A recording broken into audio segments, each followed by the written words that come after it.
So we did a surgery for your nose. You have a history of a cleft lip, and then normally the nose is asymmetric and you have problems breathing.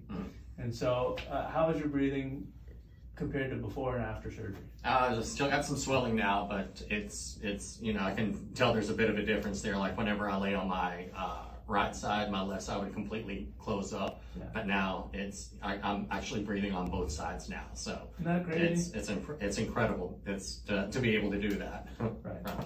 And then how about the appearance? The appearance is great. Like the looking from the side view, like how you shaved off this amount here. But the amount of symmetry on both sides that you were able to achieve was really impressed me. Like it's because this side was really sunken down quite a bit, and you can feel the support there. Yeah, the support in there. You know, which it still feels funny to feel there, but it's incredible to see how much you were able to lift it up and balance both sides of my nose out. And so it's been I'm very happy with the results.